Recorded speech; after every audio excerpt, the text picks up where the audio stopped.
Hello, I'm Matt Williamson. How's it going? At Williamson NFL. Give me a follow. Run into a bunch of you guys here. It's been great to interact with everyone. We had a beautiful day. I'm recording this directly after Tuesday's practice. And we're winding down in terms of St. Vincent's practices. We got Wednesday and Thursday, and then the Jacksonville game. There won't be anybody here, obviously. And then you come back for just two more. And then camp in Latrobe breaks. So only a few more nights for yours truly to be doing these from my wonderful dorm room. Anyway, good weather today, good turnout, a lot of energy, really long, good practice with very little wasted time. They got a lot of reps in this practice just as a team. Even special teams seemed like they were just humming at a really, really good pace. I mean, I think the day off did everyone well. The coaching staff as a whole should have plenty of tape to evaluate today, so that's really good. But we're going to start with a little bit of bad news, concerning news, whatever. Injury stuff. Highsmith did not participate today, and I guess Mike Tomlin basically said there's no news on that front. So take that however you want. I don't think that's necessarily bad. I did not think he would come back today. I'm pretty much certain that he will not play in the Jags game, and maybe not at all in the preseason, which is fine. As long as he's all right for the opening day, that's all I really care about, but no news there. Jonnu Smith left today's practice. Doesn't sound like it's expected to be super serious, but no official word on that. I think his knee was just bugging him a little bit from what I understand, a little bit of soreness, so they just shut it down. But he was out. He was like the first guy on the field today on the jugs machine. That guy's always on the jugs machine. And then the one more is probably more of note is a quarterback injury. Howard. Injured his hand on a quarterback center exchange. I think it's his throwing hand. When I originally heard it was throwing hand, I thought, oh no, did he smash it off a helmet or something? But I don't think that's the case. I think it was just from a quarterback center situation. And you hate to see it. Like, by no means am I counting on him to be the savior or anything like that. But he's the guy you want taking the most reps. You don't want him missing any time, clearly. And along those lines, what worries me most about this, assuming it's a short-term situation, is I hope he's available for the Jacksonville game. You'd hate to lose that important first preseason opportunity of your career and force Thompson to play a ton of snaps, who played today and was fine. But I want to see more Howard. You want to see more Howard. But hopefully, and we'll get more word on this as the week goes on, that it doesn't prohibit him from playing in this week's game.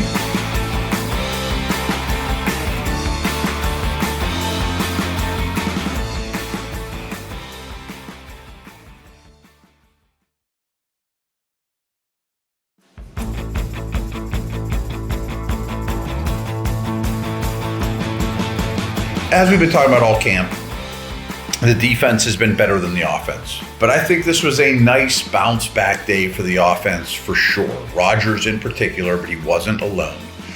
From what I understand, their day off yesterday on Monday, the offense got an earful, from what I understand, that was not just sitting around doing nothing. And the offense kind of heard it from the powers that be that you're losing here and this is unacceptable. Well, I think they responded quite well. And Wes Bueller and I on the drive were talking about, Rodgers a little bit before this practice. And I said something like, hey, I'm not worried about the guy, but there's been fewer wow throws than I would have expected, through X amount of practices here. Well, he had quite a few of them today. And there was a couple team periods, or one in particular late in practice, the whole period, he was just on fire. I mean, everything was coming out on time. Boom, boom, boom. I mean, it was really, really crisp by the offense as a whole. But the Hall of Fame quarterback was putting on a show. And that's really the first time I've looked down at him going, oh, he's feeling it. And he's ripping these guys up. And it almost doesn't even matter who the defense is.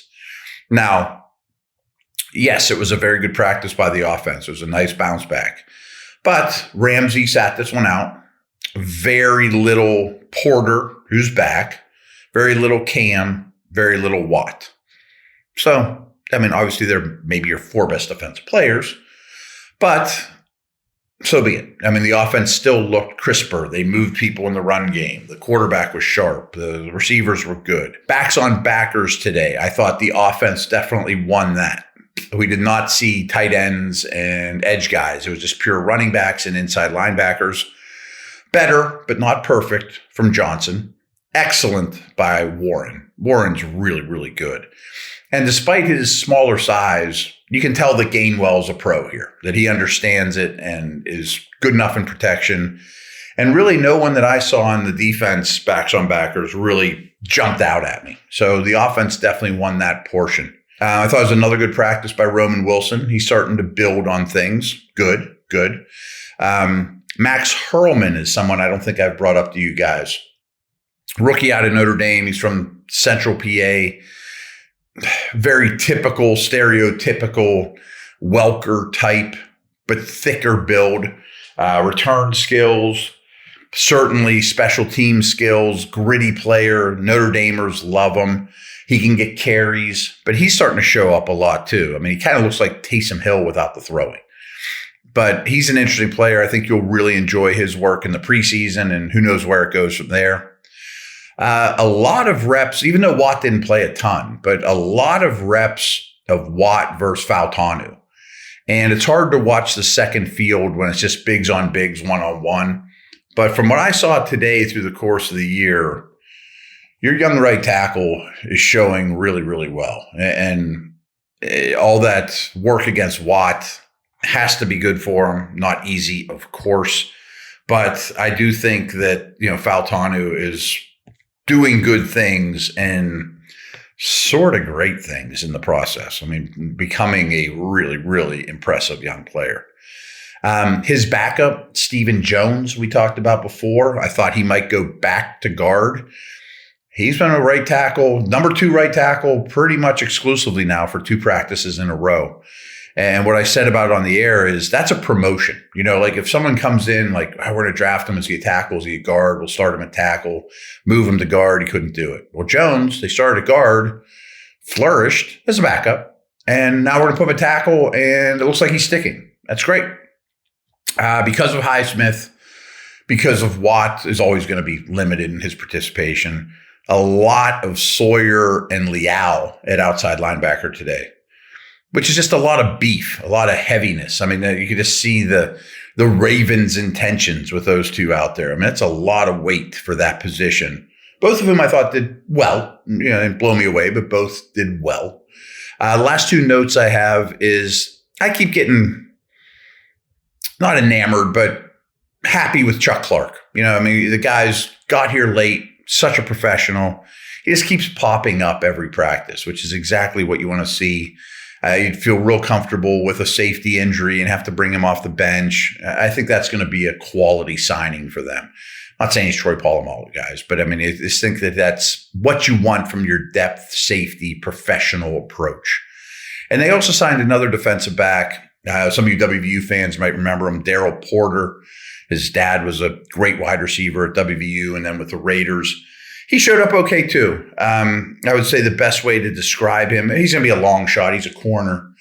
I mean, he's getting on just showing up in first week of August. I'm not expecting him to be, light the world on fire.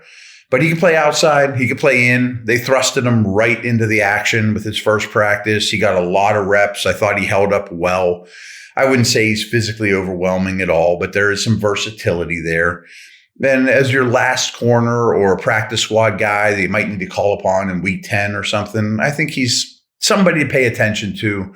And these preseason games, I bet he gets a lot of run. So overall, I came away practice quite positive. Again, a lot of energy, a lot of reps, making up for some lost time with some rain and things we ran into here. But good stuff overall. I think there's a good vibe around this team right now. So over and out.